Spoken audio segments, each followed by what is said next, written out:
나오실 연사께서는 강인덕 전 통일부 장관님이십니다. 한국외국어대학 러시아과 석사학위를 취득하셨고 경희대학교 대학원 정치학 박사를 학위를 받으셨으며 당대 북한 문제 최고 권위자로서 알려져 있으신 분입니다. 현재는 경남대학교 개원 교수로 계십니다. 우리 강인덕 전 통일부 장관님 단상으로 모시겠습니다. 큰 박수로 환영해 주십시오.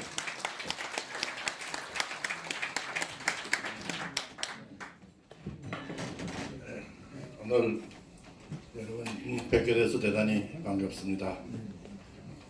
1961년에 5.16 혁명 직후에 저도 해병대 G2 사령부에서 근무하고 있었습니다만 2월 초에 중앙정부가 있기 때문에 그때 명령을 받고 중앙정부에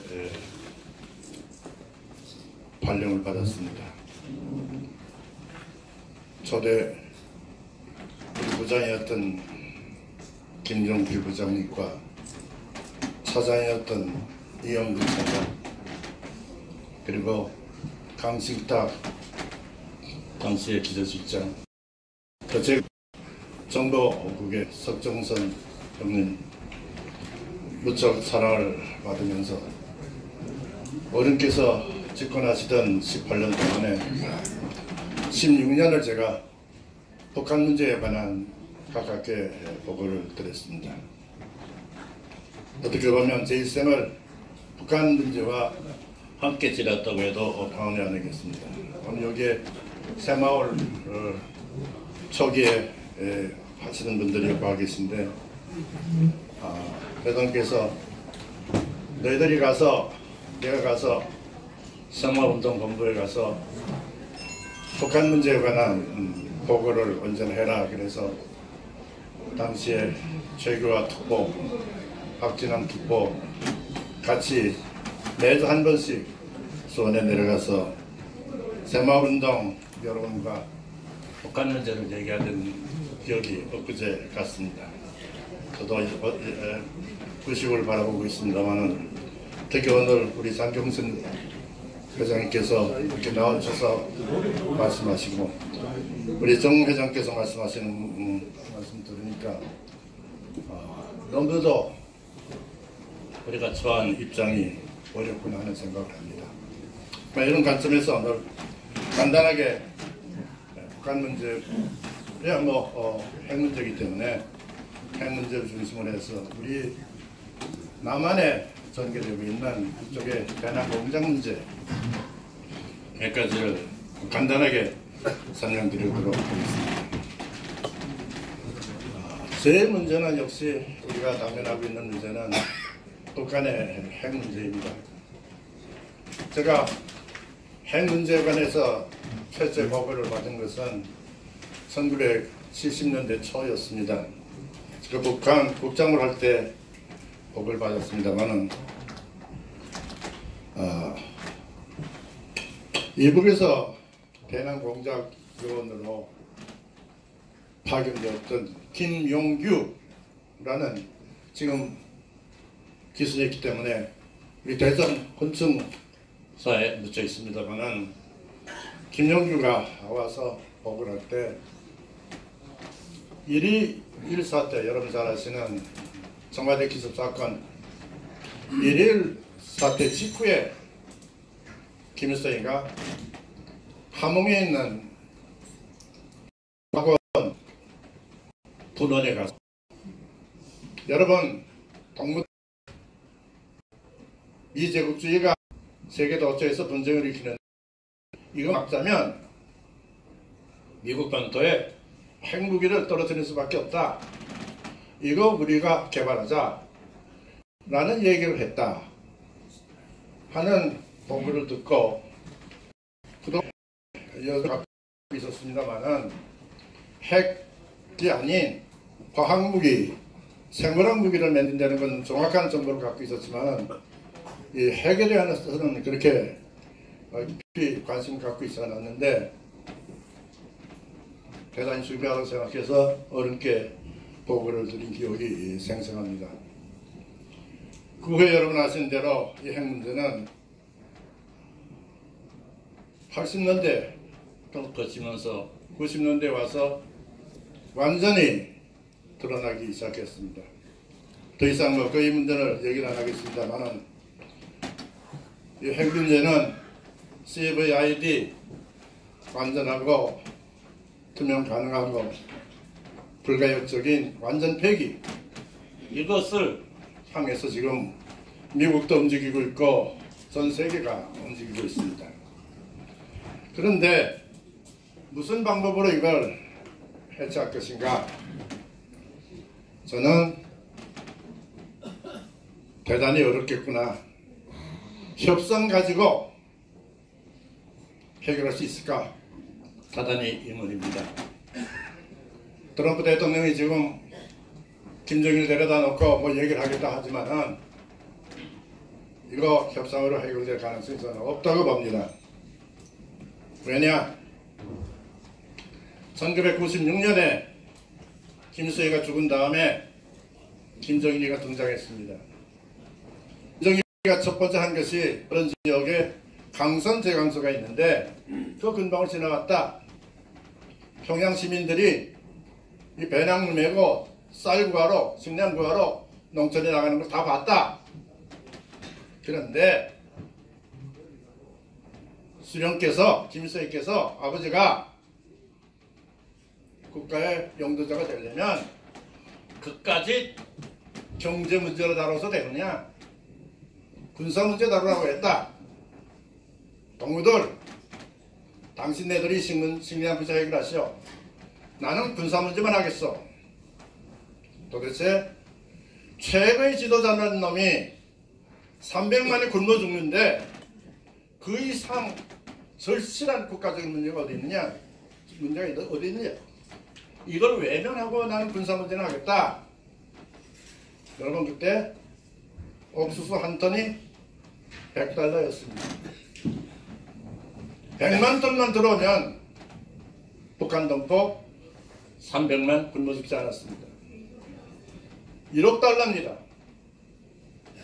제네바에 숨겨뒀던 돈만 해도 20-30억 달러 될 때입니다. 몽땅 다 핵에 써버렸습니다. 그리고 300만의 북한 동포를 굶어 죽였습니다. 이렇게 해서 개발한 것이 핵입니다. 이거 버리겠습니까? 이것이 곧 북한 정권의 유일한 지주입니다. 버팀목입니다. 지난주에 유엔에서 188개국이 참가하는 가운데 핵실험 금지 공고안이 가결됐습니다. 188나라가 참가했는데 4나라가 기권하고 183개국이 찬성했습니다. 한 나라가 거부했습니다. 한 표 누구냐? 북한입니다. 이것이 북한의 핵입니다. 최근에 김정일이가 와서 뭘 얘기하면 핵을 폐기할 것 같은 얘기들 많이 합니다. 4.1 선언이니 9월 달에 무슨 평양 선언이니 하면서 여러 가지 얘기를 하지만은 이렇게 만든 핵 이거 김정일이가 포기할까요? 포기하는 방법은 단 한 가지입니다. 그것은 레짐입니다.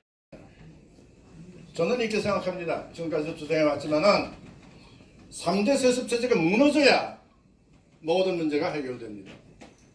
무너져서 아무리 강한 군부가 등장해도 북한 동쪽에 약속할 것은 어떻게 먹일 것이냐, 어떻게 생활을 낫게 할 것이냐 하는 그런 과제일 것입니다. 3대 세습체제가 모든 문제의 악의 근원입니다. 따라서 레짐체제 이외에는 해결할 방법이 없다. 저는 그렇게 생각합니다. 문제는 레짐 체인지하기 위해서 모든 노력을 집중해야 되는데 역대 정부 하나도 안 했습니다. 난주학년법에서 북한 심수국장도 하고 남북대화 사국장도 했습니다. 국가의 목표, 대북 전략의 기본 목표가 있어야 되는데 김영삼 정부 이후에 지금까지 이런 목표가 전부합니다. 뭘 가지고 북쪽을 때려부술 것인가? 군사적으로 안 된다면 비군사적인 방법이 필요한데 비군사적인 방법은 심전밖에 없습니다. 저는 지금 미국 국회에서 방송하는 자유 아시아 방송에 일주일에 한 번씩 북한 노동당 간부들에게 하는 방송을 하고 있습니다. 너희와 나와 이런 싸움을 하자. 제가 1980년대부터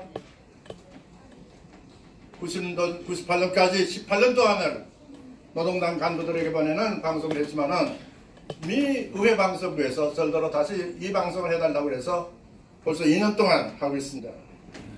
그런데 몇 년 전부터 2, 3년 전부터 KBS에서 절대로 사회교육방송 없어진 대신 나오는 민족의 소리 방송 거기서 북한 동포에게 보내는 방송을 해달라고 해서 한 1년 반 동안 했는데 이 정권이 들어서자마자 프로그램이 바뀌었습니다. 무슨 소리입니까? 그만둬달라는 얘기죠. 이것이 오늘의 현상입니다. 저는 핵 문제는 제재, 압박, 해인지 이외의 방법이 없다고 생각합니다. 협상으로 해결될 문제가 아니다 하는 것을 말씀드립니다. 두 번째로 여러분에게 말씀드릴 것이 하나 있습니다. 그것은 현재 이 정부가 추진하고 있는 통일 정책에 관한 문제입니다. 제가 여기에 문서 하나를 가져왔습니다. 이 정부가 들어서기 전에 도쿄에 갔더니 동경의 중앙공리라는 잡지에 김기조인이라는 연세대학교 교수의 글이 실려 있었습니다. 이 글을 보니까 우리 보수파와 소위 혁신 진보파의 통일 문제에 대한 차이를 얘기하고 있었습니다. 여러분 이 김기조인 누군지 아시죠? 바로 이 정부의 안보실 차장으로 임명됐다고 그만둔 사람입니다. 통일 문제의 핵심 인물입니다. 김기정 교수. 여기 뭐라고 써 있는 거 아니? 보수파는 국가 중심으로 북한을 본다. 통일 문제를 본다. 다시 말하면 대한민국을 중심으로 해서 자유민주주의에 의한 통일을 생각한다. 그러나 우리는 민족의 입장에서 통일을 본다.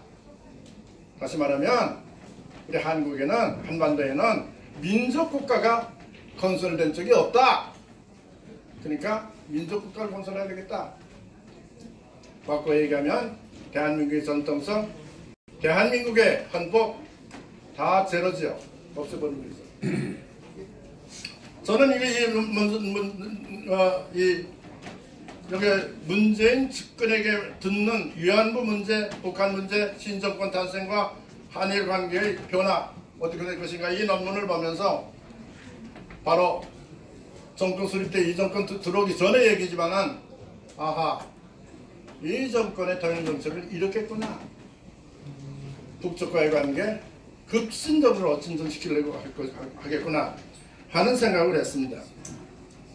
여러분 금년에 와서 동계올림픽 이후에 4.27 판문점 9월달에 평양 그에 나온 모든 문서를 읽어보십시오. 특히 군사문제 합의를 보십시오. 이제 장용희 회장님께서 나라를 걱정해서 대선배로서 말씀이 계셨습니다만은 무너지는 현상입니다. 이런 상황이기 때문에 아마 앞으로도 이 통일 문제로 둘러싸고 보수와 진보 간의 갈등은 계속될 수밖에 없습니다. 우리는 어떻게 해서라도 이 문제에 대한 우리의 생각을 밝혀야 될 것입니다. 1972년 대통령께서 1970년에 8.25 선언을 발표하고 71년에 적부자회담, 70여 년에 남북조정연회 국적과 회의를 시작했습니다. 그때 작은 소리지만 몹시 가슴이 아파서 여러분 앞에 밝힐 수밖에 없습니다. 반성적인 입에서 밝힙니다. 2, 3년 전에 우리 5.16 기념관 박정희 대통령 기념관에서 박정희 연구회라는 유혁인 수석의 아들 유 교수가 하는 회의에서 저를 오라고 그랬습니다. 초청석을 보니까 도대체 어떤 자가 자주 평화 민족적 대단결이라는 이런 3대 원칙을 결정했느냐? 이건 우리나라 헌법을 무시할 뿐만 아니라 반역적인 것이다. 행동을 했다. 중앙정부에 관여했던 이 사람들을 처벌받아야 된다. 그런 의미에서 달라. 이런 편지였습니다. 저로서는 남북대화 사무국장을 저로서는 아니 갈 수가 없었습니다. 그래서 가서 실토를 했습니다. 여러분 앞에 오늘 실토를 하겠습니다. 갑자기 6월 말에 70년 2월 말에 전국을 돌면서 난 남북 정치협력을 비경교를 하는 사람이 보고를 해야 되기 때문에 1년 4번 우리 전국을 하고 브리핑 듣고 6월 말에 갔다 돌아왔습니다. 돌아와서 남북대화 사무국에 앉았더니 부국장이 문서를 하나 가지고 왔습니다. 보니까 남북 간의 대화, 자주 평화, 민족적 대단결 3대 원칙의 문서입니다. 그래서 보고서 이건 뭐야? 그랬더니 이거 남북 간에 발표할 겁니다. 이거 안 되잖아. 자주가 뭐야? 미국 나가라는 소리야. 이건 안 돼. 무슨 펜슬 가지고 볼게 이렇게 돌렸습니다. 이건 안 돼. 평화가 온다면 순수하게 평화가 온다. 미국 나가도 되겠지. 미국 먼저 나가? 우리나라 어떻게 되라고 그래? 그랬더니 부국장이 손을 말리면서 아닙니다. 이거 병 갔다 온 겁니다. 뭘? 아니 신우국장도 모르는데 여기 어떻게 갔다 와? 다 갔다 왔습니다. 그리스 편지를 던져버렸습니다. 증언하라고 그래서 다 증언을 했습니다. 어떻게 이렇게 됐나? 저는 김종필 초대 저희 부장님의 회고록을 보고 비로소 정확한 걸 알았습니다. 유락 부장의 단독적인 행위였습니다. 이 원문도 실사나무 공동성 원문도 북쪽이 만드는 것이 아니라 만들어서 북쪽이 보는 겁니다. 나는 김종필 부장님의 회고록을 읽으면서 이런 일이 있었나 생각했습니다. 질서나무 공동성을 발표한 직후에 청와대에서 어른을 모시고 총리, 부총리, 유락부장, 최규하, 특보 앉아서 안보회의를 했습니다. 기록이 나와 있기 때문에 제가 여러분에게 말씀드립니다. 느닷없이 유락부장이 국가보안법 폐지합시다. 그러세요. 여러분 상상됩니까? 어른께서 화가 나서 일어나서 나갔었습니다. 김종필 부장과 논쟁이 벌어졌습니다. 한참 논쟁을 하고 나서 김정경 비서실장이 나가서 어른을 모시고 들어왔습니다. 그래서 다시 시작했다. 5년 내에 그만큼 북쪽에 관한 잘못된 인식이 있었습니다.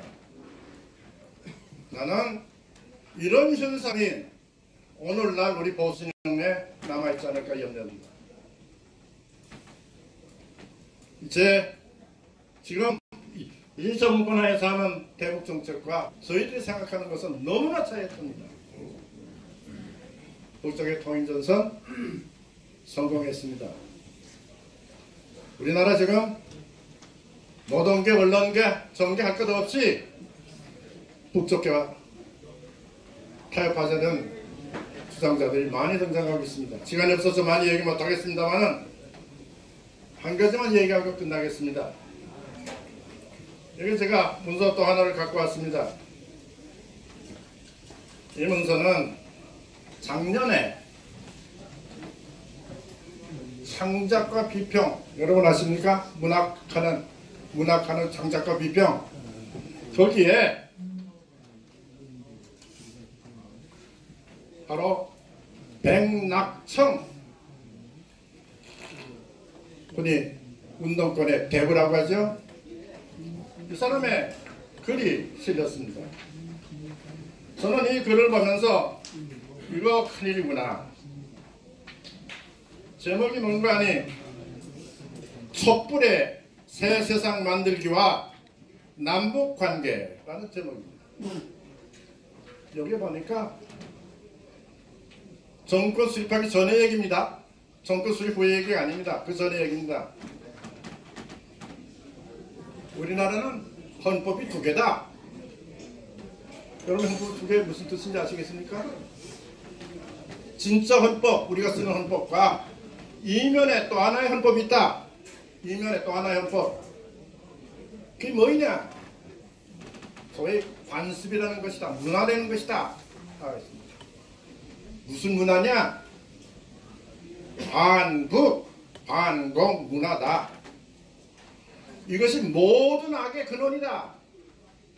이것 가지고 보수파가 큰소리 친다. 이걸 없애기 전에는 아무것도 안 된다. 여러분, 적폐란 뭐냐? 앞에 이거다. 그 후에 여러분 이 정권이 뭘 했습니까? 행정부 각 기관에 적폐 청산을 시작했습니다. 지금도 계속하고 있습니다. 많은 희생자가 났습니다. 그 대표적인 인물이 기무 사령관 이재수 장군일 것입니다. 그 목적이 어디 있느냐? 반공, 반북 문화 없앨 것이다. 끝나겠습니까? 이렇게 끝날 것 같아요? 안 끝나죠? 제가 평양에 때 김소영에 앉아서 밥을 먹었습니다. 그때 김소영가 이런 소리를 했습니다. 남북한의 인권 문제 어떻게 얘기하고 이산가족 만들자고 하는데 그 적시도 해당 따여가지고 되겠어? 자유합리합시다. 저는 깜짝 놀랐습니다. 자유합리 좋습니다. 이렇게 했습니다. 하니까 하는 소리가 그 자유합리 하자면 적십자 해당 가지고는 안 되죠. 왜 그렇습니까? 남쪽에 반공법, 국가보안법, 반공 매스컴, 반공 교육, 반공적인 사회 법률적인 조건이 있습니다. 이거 없애버려야 이산가족 찾기 자유롭게 하겠습니까? 얘기를 듣고 끝났구나. 돌아와서 어른께 이런 보고를 했습니다. 각각 전술적인 변화는 있습니다. 우리가 남북대 하는데 전술적 변화 가지고 전략적 변화를 유도하지 못합니다. 그래서 김정필 정리할게 영감입니다. 대통령께서 그래 천천히 해 벽돌 하나 안심하고 남북대화를 할 수가 있었습니다. 그때부터 북쪽의 얘기는 김일성의 얘기는 방공법, 국가보안법, 방공매스컴, 방공교육 이거 없애버려라. 이게 목표였습니다. 근데 그 얘기가 행당청의 입을 통해서 그대로 드러났습니다. 여러분, 적폐는 계속됩니다. 뭘로? 우리나라의 반북, 반공 이데올로기, 이념, 문화, 인식 이렇게 바꾸는 거죠. 이렇게 해서 어떻게 될까요? 저는 잠깐을 그만둔 다음에 도저히 여기 있을 수가 없어서 일본에 갔습니다.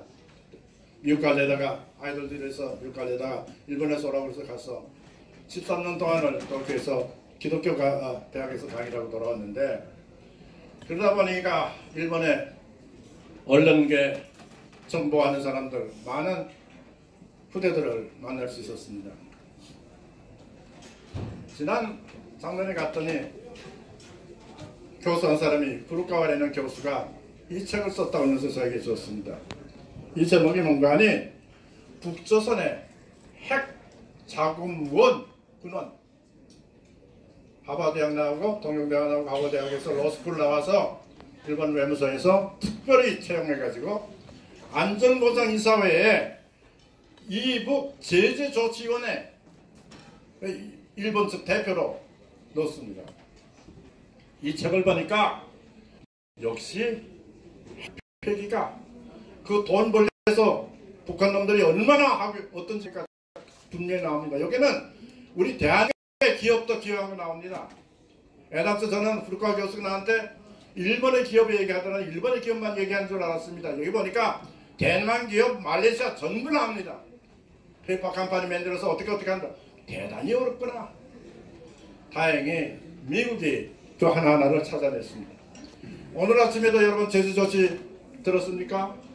최영애 또 그리고 북쪽의 인민방송 đoàn 상상 그리고 대남 뭡니까 이 당의 선전선동부장 세 놈을 제재 조치에 오늘 아침에 포함시켰습니다. 최영애 밖에 나오면 재판이야. 이런 현상이 나왔습니다.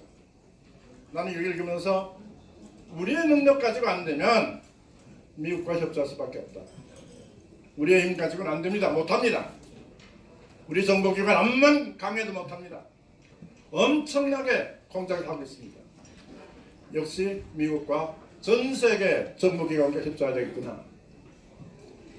지난달에 저는 11월 달부터 초에 일본 경제신문에서 강연을 해달라고 해서 갔었습니다.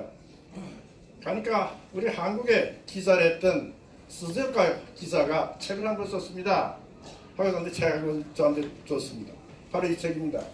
제목이 어떻게 되는지 아십니까? 여기 써 있는 대로 미한 동맹 소멸, 한미 동맹 소멸되고 있다는 얘기입니다. 깜짝 놀랐습니다. 이 사람아 이게 무슨 짓이야? 하고 내가 얘기를 했습니다. 아니 이거는 지금 그동안의 추이를 보니까 한미 군사동맹은 없어진 거나 비슷할 것 같아요.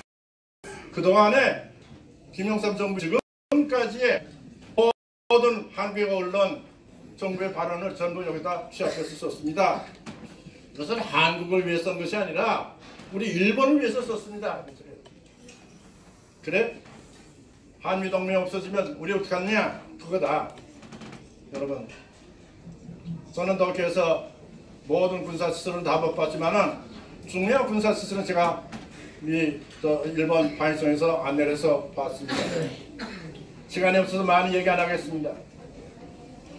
일본에 있는 미군의, 일본군이 아닙니다. 일본 자위대가 아닙니다. 미군입니다. 일본에 있는 미군이 쓸 수 있는 연료 얼마인지 아십니까? 1100만 바렐입니다. 어느 정도는 여러분 모르시죠? 1100만 바렐이면 칠함대가 10번 만탱크 할 수 있는 양입니다. 이것이 일본에 있습니다. 탄약 11만 7천 톤이 있습니다. 5개 자단이 6개월 동안 전할 수 있는 양입니다.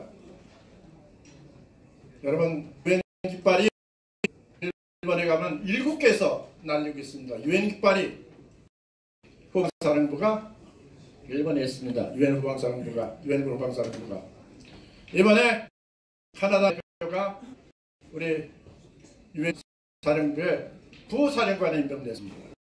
왜 이렇게 될까요? 이제 한반도의 안보 문제를 유엔을 비롯한 특히 미국이 이제는 자체적으로 해결할 길을 찾기 시작한 것이 아닌가, 이런 생각을 저는 합니다. 이것이 오늘의 우리의 정세입니다. 여러분, 우리가 여기 제가 국가 공로 표성을 달고 나왔습니다만은 6.25를 겪고 전적을 하고 50년대 60년대 지금까지 국가를 위해서 조그만 힘이라도 전력을 다한 우리들입니다. 여러분이나 우리가 이 나라를 만들었습니다. 민주주의? 어떻게 됩니까? 경제가 성장하지 않는데 민주주의가 됩니까? 우리가 민주주의를 만드는 가장 원천적인 힘을 만들어내는 사람들입니다. 여러분, 이런 기계로 앞으로 나라를 위해서 남은 여생 조금이라도 공헌할 수 있도록 같이 노력해 주길 바랍니다. 특히 우리 장경선 회장님 여기 오셨는데 우리 대선배님께 정말 감사의 말씀드리고 저희 그치겠습니다. 고맙습니다. 네.